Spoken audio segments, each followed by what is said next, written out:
मो नाम साक्षी एवं मोर बयस एबे 26 वर्ष। मु जणे साधारण झियो जीए विवाह परे शाशुघरकु बोहू होई आसिथिली। मो स्वामींकर सरकारी चाकिरी थिला एवं से प्रायतः सहररे ही रहुथिले। मासे 2 मासरे थरे 2 थर ही घरकु आसंती। घरे बस मु एवं श्वशुर जनक ही रहुथिलु। शाशुंकर देहांत हेबार अनेक वर्ष बीती जाइथिला एवं एबे श्वशुर ही एही घरर मुख्य थिले। मो विवाहकु 5 वर्ष बीती गलाणी, किंतु एपर्यंत कौनसी संतान नाही। बोधहुए सेथिपाई कारण मो स्वामी मते समय दियंती नाही। मु तांको समय पाई चाहि रहे, किंतु तांकु निज चाकिरी सह मतलब। जेउ भल पाइबा जणे स्त्री को विवाह परे निज स्वामी ठारु दरकार थाए, सेथिरु मु एबे भी अधूरा अछि। पुणी भावे जे जीवन सठिक भावे चलाइबा पाई भल टंका मध्य दरकार, जहा मो स्वामी भल रोजगार करुछंती। जीवन रे सबु जिनिस परफेक्ट हुए नाही। मो लाइफ भी किछि एमिति टंका अछि किंतु स्वामींको समय नाही। एमिति आदौ नुहे जे आमे केवल चाकिरी उपरे निर्भरशील। आम पाखरे जमी मध्य अछि। मो श्वशुर संभाळंती। मो श्वशुर बहुत परिश्रमी मनीष एवं मोते बहुत सम्मान करंती, किंतु जानिनी काहींकि जेतेबेले भी मु तांकु देखे एक अजब गरम मो भितरे दौड़िबाकु लागे। बोध हुए एथिपाई कारण से जणे मजबूत गठनर परिश्रमी मनीष थिले। बिलरे दिनसारा झाड़ बुहांती एवं संध्यारे थकिहारी फेरंती। तांको मुहरे बयसर गार थिला, किंतु शरीररे एबे भी सेई शक्ति थिला जहा जणे युवक पाखरे थाए। दिनकर कथा गारे एक बड़ धार्मिक आयोजन थिला। घरर सबु संपर्कीय पड़ोशी सेठाकु जाइथिले, किंतु मु जाई पारिली नाही। सकाळु काम करू करू बहुत थकी जाइथिली, तेणु भाबिली घरे ही आराम करिबी। श्वशुर मध्य जाई नथिले। बोधहुए तांकु एही सबु जिनिसरे बेसी रुचि नथिला। खराबेळ समय थिला, प्रबल गरम हेउथिला एवं घरे केवल मु एवं श्वशुर थिलु। मु घर काम सारिली एवं तापरे गाधोइबाकु गली। ठंडा पानी मो शरीरकु शांति देला। गाधोई सारी जेतेबेले मु रूमकु आसिली तेबे देखिली जे खटर चादर मैला होई जाइथिला। मु ताकु काढिबा पई खटकु हलाइली, किंतु चादर काढिबारे बल प्रयोग करिबाकु पडिला। श्वशुर कहिले, "आरे बोहू कण करुछु?" मु चमकी पडिली, कारण एहा श्वशुरंक स्वर थिला। मु कहिली, "चादर काढुथिली किंतु फसी जाइछि।" श्वशुर कहिले, "रुह मु काढी देउछि।" से मो पाखकु आसिले। मु तांको बास्ना स्पष्ट अनुभव करि पारुथिली। झाळ एवं माटीर मिसामिसी बास्ना। से खटकु टिके टेकिदेले एवं चादर बाहर करिदेले। मु आश्वस्तिर निश्वास नेली, किंतु सेतिकी बेले मो नजर तांको शक्त हाथ उपरे गला, जेउथिरे उठिथिबा शिरा एवं परिश्रमर चिन्ह स्पष्ट देखा जाउथिला। मु चादर धरिबाकु चाहिली, किंतु आम दुहिंको हाथ परस्परकु छुईगला। एक हालुका सिहरण मो भितरे खेळीगला। मु किनी हाथ टाणी नेली, किंतु मो छातीर धड़कन बढ़ी जाइथिला। श्वशुर मध्य मो आखिरे किछि समय चाहिले, तापरे किछि न कहि सेठारु चालीगले। किंतु मु सेइठी ठिया होई रहिली, निज भितरे उठुथिबा झड़कु अनुभव करुथिली। एहा कोन थिला? काहींकि मोते तांको सांग एते अजब लागिबाकु लागिला?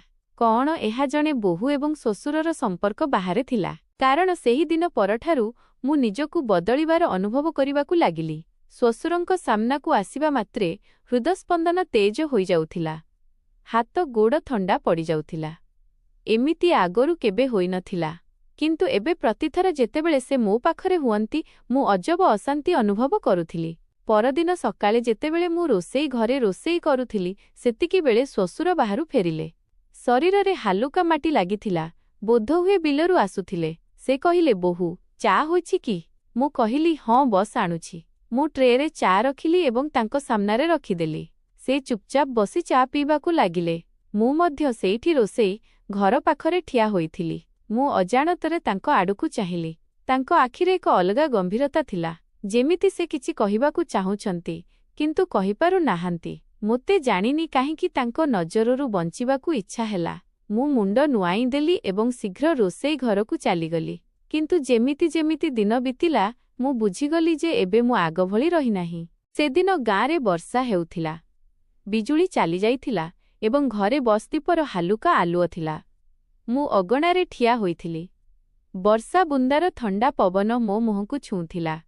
सेतिकी बेले पछरु श्वशुरंक स्वर आसिला। से कहिले, "बोहू भितरकु आसी जा, ओदा होई जिव।" मु कहिली, "बस आसिली, बहुत भल पवन बहुछि।" से कहिले, "ठीक अछि, किंतु ठंडा कराइबो नाही।" मु बुली चाहिली। से मध्य आलुअरे ठिया होइथिले एवं तांको आखि मो उपरे थिला। ମୋ ପାଦ ହଠାତ୍ ଅଟକିଗଲା। ଏହା କେବଳ ଏକ ସାଧାରଣ କଥା ଥିଲା, କିନ୍ତୁ ତାଙ୍କର କହିବା ଶୈଳୀରେ ଏକ ଆପଣାପଣ ଥିଲା ଯାହା ଆଗରୁ କେବେ ଅନୁଭବ ହୋଇନଥିଲା। ମୁଁ ଶୀଘ୍ର ଭିତରକୁ ଆସିଗଲି। ସେ ମଧ୍ୟ ମୋ ପଛେ ପଛେ ଆସି ବସିଗଲେ। କିଛି ସମୟ ପର୍ଯ୍ୟନ୍ତ କେବଳ ବର୍ଷାର ଶବ୍ଦ ଆସୁଥିଲା, କିନ୍ତୁ ସେହି ନୀରବତାରେ ମଧ୍ୟ ଯେମିତି ବହୁତ କିଛି କୁହାଯାଉଥିଲା। ରାତିରେ ମୁଁ ମୋ ରୁମରେ ଥିଲି, କିନ୍ତୁ ନିଦ ଆଦୌ ନଥିଲା। ତାଙ୍କୁ ନେଇ ମନରେ ଅଜବ ଚିନ୍ତା ଆସୁଥିଲା। ମୁଁ ନିଜକୁ ବୁଝାଇବାକୁ ଚାହୁଁଥିଲି ଯେ ଏହା ଭୁଲ, ମୁଁ ତାଙ୍କ ବୋହୂ, ଏସବୁ ଭାବିବା ଉଚିତ ନୁହେଁ। କିନ୍ତୁ ଯେତେ ମୁଁ ଏହି କଥାରୁ ଦୂରେଇବାକୁ ଚେଷ୍ଟା କରୁଥିଲି, ସେତେ ଅଧିକ ମୁଁ ତାଙ୍କ ବିଷୟରେ ଭାବୁଥିଲି। ସେହି ଦିନ ପରଠାରୁ ସବୁକିଛି ପୂର୍ବପରି ଥିଲା, ତଥାପି ସବୁକିଛି ବଦଳି ଯାଇଥିଲା। ପ୍ରତିଦିନ ସେହି କାମ କରୁଥିଲି, ରୋଷେଇ ସମ୍ଭାଳିବା, ଖାଦ୍ୟ ତିଆରି କରିବା, ଘର ସଫା କରିବା, କିନ୍ତୁ ମନ କେଉଁଠି ଅଟକି ରହିଥିଲା। ଶ୍ୱଶୁର ଆଗ ଭଳି ହିଁ ଥିଲେ, କିନ୍ତୁ ମୋ ନଜର ଏବେ ତାଙ୍କୁ ଅଲଗା ଭାବେ ଦେଖିବାକୁ ଲାଗିଥିଲା। ସେଦିନ ସନ୍ଧ୍ୟାରେ ମୁଁ ଘର ଅଗଣାରେ ବସିଥିଲି। ପବନ ଥଣ୍ଡା ଥିଲା, କିନ୍ତୁ ମୋ ଭିତରେ ଏକ ଅଜବ ଗରମ ଥିଲା। ସେତିକିବେଳେ ଶ୍ୱଶୁର ବିଲରୁ ଫେରିଲେ। ସେ କହିଲେ, ବୋହୂ, ଆଜି ବହୁତ ଥକି ଯାଇଛି। ଲାଗୁଛି ବୟସ ହୋଇଗଲାଣି ଏବେ। ମୁଁ କହିଲି, ଏବେ ବି ତ ଆପଣ ଯୁବକଙ୍କଠାରୁ ଅଧିକ ଶକ୍ତି ରଖୁଛନ୍ତି। ମୋ ପାଟିରୁ ଏହା କ'ଣ ବାହାରିଗଲା? ମୁଁ ନିଜେ ହିଁ ଚମକି ପଡ଼ିଲି। ଶ୍ୱଶୁର ମୋ ଆଡ଼କୁ ଚାହିଁଲେ। ତାଙ୍କ ଆଖିରେ ହାଲୁକା ହସ ଥିଲା, କିନ୍ତୁ ଆଉ କିଛି ମଧ୍ୟ ଥିଲା। ଯେମିତି ସେ ମୋ ଶବ୍ଦ ପଛରେ ଥିବା ଭାବକୁ ବୁଝିଗଲେ। ସେ କହିଲେ, ଯୌବନ ଏବେ କାହିଁ ବୋହୂ? ମୁଁ କହିଲି, ଯଦି ଶକ୍ତି ଏବଂ ପରିଶ୍ରମକୁ ଦେଖାଯାଏ, ତେବେ ଆପଣ ଏବେ ବି କୌଣସି ଯୁବକଠାରୁ କମ୍ ନୁହନ୍ତି। ମୋତେ ନିଜକୁ ବୁଝା ପଡ଼ୁନଥିଲା ଯେ ମୁଁ କ'ଣ କହୁଥିଲି। ଶ୍ୱଶୁର ମୋ ଆଡ଼କୁ କିଛି ସମୟ ଚାହିଁ ରହିଲେ। ତାପରେ ସେ ନିଜ ପଗଡ଼ି ଓହ୍ଲାଇଲେ ଏବଂ ଚୌକି ଉପରେ ରଖିଦେଲେ। ଝାଳରେ ଭିଜିଥିବା ତାଙ୍କର ଚଉଡ଼ା କପାଳ, ମଜବୁତ କାନ୍ଧ ଏବଂ ସେହି ଭାରୀ ନିଶ୍ୱାସ। ମୋତେ ଜାଣିନି କାହିଁକି, କିନ୍ତୁ ମୁଁ ନଜର ହଟାଇ ପାରିଲି ନାହିଁ। କିଛି ସମୟ ପର୍ଯ୍ୟନ୍ତ ଆମେ ଦୁହେଁ ଚୁପ୍ ଥିଲୁ। ବସ୍ ପବନ ବହୁଥିଲା ଏବଂ ଆମ ମଧ୍ୟରେ ଏକ ଅଜବ ନୀରବତା ଥିଲା। ତାପରେ ସେ ହଠାତ୍ କହିଲେ, ବୋହୂ, ତୁମେ ଖୁସି ତ? ମୋତେ ଜଣା ନଥିଲା ଯେ ଏହି ପ୍ରଶ୍ନର କ'ଣ ଉତ୍ତର ଦେବି। ମୁଁ କହିଲି, ଜି ହଁ, ମୁଁ ଖୁସି ଅଛି। କିନ୍ତୁ ସତ ତ ଏହା ଥିଲା ଯେ ବିବାହର 4 ବର୍ଷ ପରେ ମଧ୍ୟ ମୋ ମନର କିଛି ଇଚ୍ଛା ଏବେ ପର୍ଯ୍ୟନ୍ତ ଅଧୁରା ଥିଲା। ସେ ମୋ ଆଖିରେ ଚାହିଁଲେ ଯେମିତି ସେ ମୋ ମିଛ ହଁକୁ ଚିହ୍ନି ଯାଇଥିଲେ। ସେ କିଛି କହିଲେ ନାହିଁ। ବସ୍ ଏକ ଗଭୀର ନିଶ୍ୱାସ ନେଲେ ଏବଂ ଉଠି ଭିତରକୁ ଚାଲିଗଲେ। ମୁଁ ସେଇଠି ବସି ରହିଲି, ହୃଦସ୍ପନ୍ଦନର ଶବ୍ଦ ସହିତ। ଏହା କ'ଣ ଥିଲା? ତାଙ୍କ ଆଖିରେ ଏକ ପ୍ରଶ୍ନ ଥିଲା ଏବଂ ମୋ ମନରେ ଅନେକ ଉତ୍ତର ଥିଲା, ଯାହା ମୁଁ ନିଜକୁ ମଧ୍ୟ କହିପାରୁ ନଥିଲି। କ'ଣ ଏହା କେବଳ ଜଣେ ବୋହୂ ଏବଂ ଶ୍ୱଶୁରଙ୍କ କଥାବାର୍ତ୍ତା ଥିଲା? କିମ୍ବା ଏଥିରେ ଆଉ କିଛି ମଧ୍ୟ ଥିଲା ଯାହା ଆମେ ଦୁହେଁ ଏବେ ପର୍ଯ୍ୟନ୍ତ ମାନିବାକୁ ବଞ୍ଚୁଥିଲୁ? ସେହି ରାତିରେ ନିଦ ଆଖିରୁ ବହୁତ ଦୂରରେ ଥିଲା। ସବୁ କଥା ଯାହା ଶ୍ୱଶୁର କହିଲେ, ସବୁ ନଜର ଯାହା ସେ ମୋ ଉପରେ ପକାଇଲେ, ସବୁ ବାରମ୍ବାର ମୁଣ୍ଡରେ ଘୁରୁଥିଲା। ବୋହୂ, ତୁମେ ଖୁସି ତ? ମାଇନସ୍ ଏହି ପ୍ରଶ୍ନ କେବଳ ଏକ ପ୍ରଶ୍ନ ନଥିଲା, ବରଂ ମୋ ଭିତରେ ଲୁଚି ରହିଥିବା ସବୁ ଅନୁଭୂତିକୁ ଖୋଳି ଦେଇଥିଲା। ମୁଁ ମୋ ସ୍ୱାମୀଙ୍କୁ ବହୁତ ଭଲ ପାଉଥିଲି, କିନ୍ତୁ ତାଙ୍କର ଅନୁପସ୍ଥିତି ମୋତେ ଏକ ଶୂନ୍ୟତା ଦେଇଥିଲା। କ'ଣ ଶ୍ୱଶୁର ମଧ୍ୟ ଏହା ହିଁ ଅନୁଭବ କରୁଥିଲେ? ପରଦିନ ସକାଳେ ସବୁକିଛି ସାଧାରଣ ଥିଲା। ମୁଁ ରୋଷେଇ ଘରେ କାମ କରୁଥିଲି ଏବଂ ଶ୍ୱଶୁର ଖବରକାଗଜ ପଢ଼ୁଥିଲେ। ସେ କହିଲେ, ଆଜି ପାଗ ଭଲ ଲାଗୁଛି। ବିଲକୁ ଯିବ କି? ମୁଁ କହିଲି, ମୁଁ ବିଲକୁ? ସେ କହିଲେ, ହଁ, ସବୁବେଳେ ଘରେ ରହୁଛ, ବାହାରକୁ ଗଲେ ଭଲ ଲାଗିବ। ମୁଁ ଟିକେ ସଂକୋଚ କଲି, କିନ୍ତୁ ପରେ ପ୍ରସ୍ତୁତ ହୋଇଗଲି। ଯେତେବେଳେ ଆମେ ବିଲରେ ପହଞ୍ଚିଲୁ, ତେବେ ଚାରିଆଡ଼େ ସବୁଜିମା ଥିଲା, ଥଣ୍ଡା ପବନ ବହୁଥିଲା ଏବଂ ମାଟିର ବାସ୍ନା ମନକୁ ଶାନ୍ତି ଦେଉଥିଲା। ସେ କହିଲେ, ତୁମକୁ ଜଣାଅଛି, ତୁମ ଶାଶୁଙ୍କୁ ମଧ୍ୟ ଏଠାକୁ ଆସିବା ବହୁତ ପସନ୍ଦ ଥିଲା। ମୁଁ କହିଲି, ସତରେ? ସେ ହାଲୁକା ହସିଲେ ଏବଂ ପାଖ ଗଛ ମୂଳେ ବସିଗଲେ। ମୁଁ ମଧ୍ୟ ସେଇଠି ପାଖରେ ବସିବା ପାଇଁ ଓଢ଼ଣୀ ବିଛାଇଦେଲି। କିଛି ସମୟ ପର୍ଯ୍ୟନ୍ତ ସେ ପୁରୁଣା କଥା କହୁଥିଲେ। କେମିତି ସେ ନିଜ ଜୀବନ ବିଲବାଡ଼ିରେ ବିତାଇଦେଲେ, କେମିତି ଶାଶୁଙ୍କ ଯିବା ପରେ ସବୁ ବଦଳିଗଲା। ମୁଁ କହିଲି, ଆପଣଙ୍କୁ କେବେ ଏକାକୀପଣ ଲାଗେ ନାହିଁ? ସେ କହିଲେ, ଏକାକୀପଣ ତ ବହୁତ ଅନୁଭବ ହୁଏ, କିନ୍ତୁ କ'ଣ କରିବା? ମୋ ଭିତରେ ଅଜବ କଥା ଦୌଡ଼ିବାକୁ ଲାଗିଲା। ଶ୍ୱଶୁରଙ୍କ ଶବ୍ଦ ମୋ କାନରେ ଗୁଞ୍ଜରିତ ହେଉଥିଲା। ଏକାକୀପଣ ତ ବହୁତ ହୁଏ, ବସ୍ ଏବେ ଅଭ୍ୟାସ ହୋଇଗଲାଣି। ମୁଁ ଚୁପଚାପ ତାଙ୍କ ପାଖରେ ବସି ରହିଲି। ହାଲୁକା ଥଣ୍ଡା ପବନ ବହୁଥିଲା, କିନ୍ତୁ ମୋ ଭିତରେ ଅଜବ ଗରମ ବଢ଼ୁଥିଲା। ମୁଁ ଧୀରେ କିରି ତାଙ୍କ ଆଡ଼କୁ ଚାହିଁଲି। ସେ ଆକାଶ ଆଡ଼କୁ ଚାହିଁଥିଲେ, ଯେମିତି କୌଣସି ପୁରୁଣା ଭାବନାରେ ହଜି ଯାଇଛନ୍ତି। କିନ୍ତୁ ମୋତେ ଏବେ କେବଳ ଗୋଟିଏ କଥା ବୁଝା ପଡ଼ୁଥିଲା। ଆମେ ଦୁହେଁ ହିଁ ଏହି ଏକାକୀପଣ ସହ ଯୁଝୁଥିଲୁ। ମୁଁ କହିଲି, ଏକାକୀପଣ ଅଭ୍ୟାସ ହୋଇଯାଉ, ଏହା ଭଲ ନୁହେଁ। ଶ୍ୱଶୁର ଜଣକ ମୋ ଆଡ଼କୁ ଚାହିଁଲେ ଏବଂ ତାଙ୍କ ଆଖିରେ ଏକ ହାଲୁକା ଚମକ ଥିଲା। ଯେମିତି ସେ ମୋ କଥା ବୁଝୁଛନ୍ତି କିନ୍ତୁ କହିପାରୁ ନାହାନ୍ତି। ମୁଁ ନଜର ନୁଆଇଁ ଦେଲି। କିଛି ସମୟ ପର୍ଯ୍ୟନ୍ତ ଆମେ ଦୁହେଁ ଚୁପ୍ ରହିଲୁ। ତାପରେ ଏକ ହାଲୁକା ପବନ ବହିଲା ଏବଂ ମୋ ଶାଢ଼ୀର ପଣତ ଉଡ଼ିଯାଇ ତାଙ୍କ କାନ୍ଧରେ ପଡ଼ିଲା। ମୁଁ କିନି ତାକୁ ଧରିବାକୁ ଚେଷ୍ଟା କଲି କିନ୍ତୁ ମୋ ଆଙ୍ଗୁଠି ତାଙ୍କ ଆଙ୍ଗୁଠିରେ ଧକ୍କା ହେଲା। ଗୋଟିଏ ମୁହୂର୍ତ୍ତ ପାଇଁ ସବୁକିଛି ଅଟକିଗଲା। ଆମେ ଦୁହେଁ ପରସ୍ପରର ଆଖିକୁ ଚାହିଁଲୁ। ତାଙ୍କ ନଜର ସ୍ଥିର ଥିଲା ଏବଂ ମୋ ନିଶ୍ୱାସ ତେଜ ହେଉଥିଲା। ମୁଁ ଶୀଘ୍ର ପଣତ ଟାଣିନେଲି କିନ୍ତୁ ତାଙ୍କ ଆଖିରେ କିଛି ଏମିତି ଥିଲା ଯେଉଁଥିରୁ ମୁଁ ବଞ୍ଚିପାରୁ ନଥିଲି। ଯାହା କହିବାର ଥିଲା ତାହା ଅକୁହା ରହିଗଲା। ସେ ଉଠି ଠିଆ ହୋଇଗଲେ ଏବଂ ହାଲୁକା ସ୍ୱରରେ କହିଲେ, ବୋହୂ, ଆମକୁ ଏବେ ଘରକୁ ଯିବା ଉଚିତ। ମୁଁ ମୁଣ୍ଡ ହଲାଇଲି କିନ୍ତୁ ମୋ ମନରେ ଝଡ଼ ସୃଷ୍ଟି ହୋଇସାରିଥିଲା। କ'ଣ ଏହା କେବଳ ଗୋଟିଏ ମୁହୂର୍ତ୍ତର କଥା ଥିଲା କିମ୍ବା ଆମ ମଧ୍ୟରେ ସତରେ କିଛି ଥିଲା ଯାହାକୁ ଆମେ ଦୁହେଁ ବୁଝୁଥିଲୁ କିନ୍ତୁ ମାନୁ ନଥିଲୁ? ସେହିଦିନ ପରଠାରୁ ସବୁକିଛି ପୂର୍ବପରି ଥିଲା କିନ୍ତୁ ମୋ ଭିତରେ କିଛି ବଦଳି ଯାଇଥିଲା। ଶ୍ୱଶୁରଙ୍କ ସହିତ ବିତାଇଥିବା ସେହି ମୁହୂର୍ତ୍ତ ବାରମ୍ବାର ମୋ ମୁଣ୍ଡରେ ଘୁରୁଥିଲା। ସେହି ଛୁଇଁଥିବା ପଣତ, ସେହି ଗୋଟିଏ ମୁହୂର୍ତ୍ତ ପାଇଁ ଧକ୍କା ହୋଇଥିବା ନଜର। ମୁଁ ନିଜକୁ ବୁଝାଉଥିଲି ଯେ ଏହା କେବଳ ଏକ ସଂଯୋଗ ଥିଲା, ଏକ ମାମୁଲି ଘଟଣା। କିନ୍ତୁ ଯଦି ଏହା ଏତେ ମାମୁଲି ଥିଲା ତେବେ ମୋ ଧଡ଼କନ ଏବେ ବି ତେଜ କାହିଁକି ହୋଇଯାଉଥିଲା ଯେତେବେଳେ ସେ ପାଖରେ ଥିଲେ? ପରଦିନ ସକାଳେ ଯେତେବେଳେ ମୁଁ ଅଗଣାରେ ଝାଡ଼ୁ ମାରୁଥିଲି ସେତିକିବେଳେ ଶ୍ୱଶୁର ବାହାରକୁ ଆସିଲେ।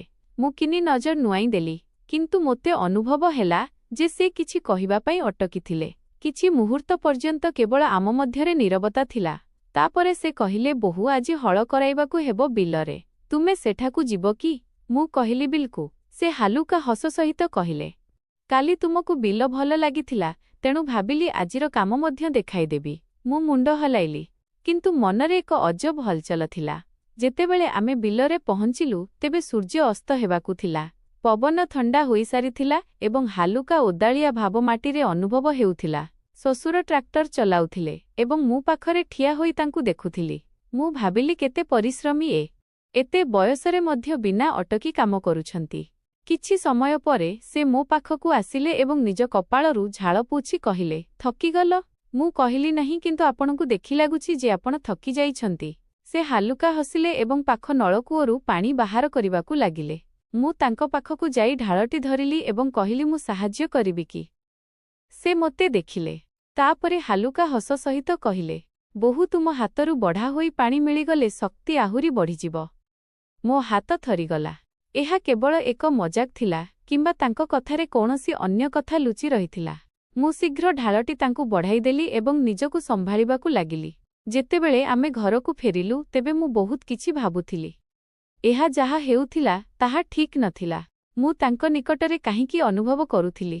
କାହିଁକି ମୋ ମନରେ ଅଜବ ହଲଚଲ ହେବାକୁ ଲାଗିଥିଲା? ମୁଁ ନିଜକୁ ବୁଝାଇଲି, ମୋତେ ନିଜକୁ ସମ୍ଭାଳିବାକୁ ହେବ। ଏହା କେବଳ ଏକ ଭୁଲ ବୁଝାମଣା। ସେହି ଦିନ ପରଠାରୁ ମୁଁ ନିଜକୁ ସମ୍ଭାଳିବାକୁ ଚେଷ୍ଟା କରୁଥିଲି କିନ୍ତୁ ମନ ଭିତରେ ଉଠୁଥିବା ହଲଚଲ ଏତେ ସହଜରେ ଶାନ୍ତ ହେବାର ନଥିଲା। ମୁଁ ନିଜକୁ ବୁଝାଉଥିଲି ଯେ ଏହା ବସ୍ ଏକ ଭାବନାତ୍ମକ ସଂଲଗ୍ନତା ଯାହା ସମୟ ସହିତ ଶେଷ ହୋଇଯିବ।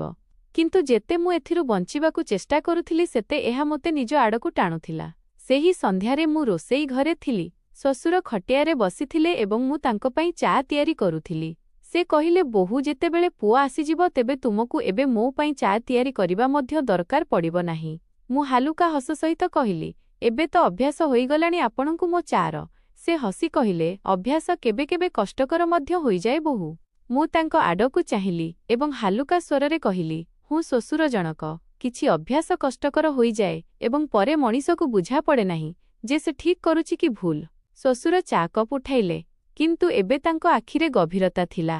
ମୁଁ ଆଗକୁ କହିଲି, କେବେ କେବେ ମଣିଷକୁ ସେହି ଜିନିଷ ଅଧିକ ନିଜର ଲାଗିବାକୁ ଲାଗେ ଯାହା ତାକୁ ମିଳିନଥାଏ କିମ୍ବା ଯାହା ସବୁଦିନ ପାଇଁ ତାର ହୋଇପାରିବ ନାହିଁ।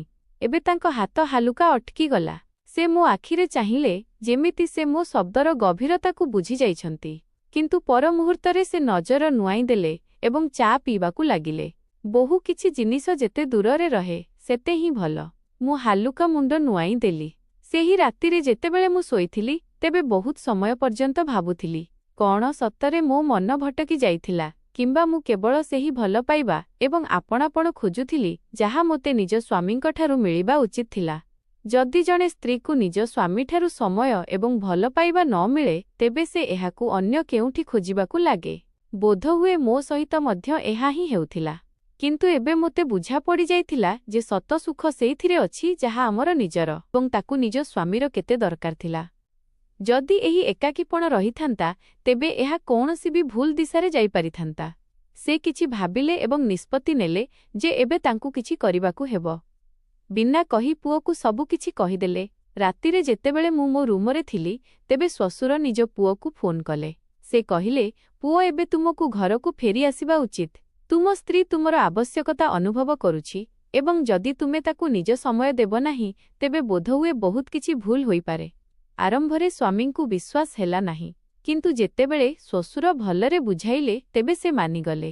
କିଛି ହିଁ ଦିନରେ ମୋ ସ୍ୱାମୀ ହଠାତ୍ ଘରକୁ ଫେରିଆସିଲେ। ମୁଁ ଆଶ୍ଚର୍ଯ୍ୟ ହୋଇ କହିଲି, ଆପଣ ହଠାତ୍ କେମିତି ଆସିଲେ? ସେ ହସି କହିଲେ, ଏବେ ମୁଁ ସବୁଦିନ ପାଇଁ ଏଇଠି ରହିବି। ତୁମକୁ ଏବେ କେବେ ଏକାକୀପଣ ଅନୁଭବ ହେବାକୁ ଦେବି ନାହିଁ। ସେହିଦିନ ପ୍ରଥମ ଥର ମୁଁ ଅନୁଭବ କଲି ଯେ ଏବେ ମୁଁ ସତରେ ଖୁସି ଥିଲି। ଏବେ ସ୍ୱାମୀ ମୋ ସହିତ ଅଧିକ ସମୟ ବିତାଇବାକୁ ଲାଗିଲେ। ସେ ମୋତେ ବୁଝିବାକୁ ଲାଗିଲେ, ମୋ ଆବଶ୍ୟକତାର ଧ୍ୟାନ ରଖିଲେ। କିଛି ହିଁ ଦିନ ପରେ ମୁଁ ଗର୍ଭବତୀ ମଧ୍ୟ ହୋଇଗଲି।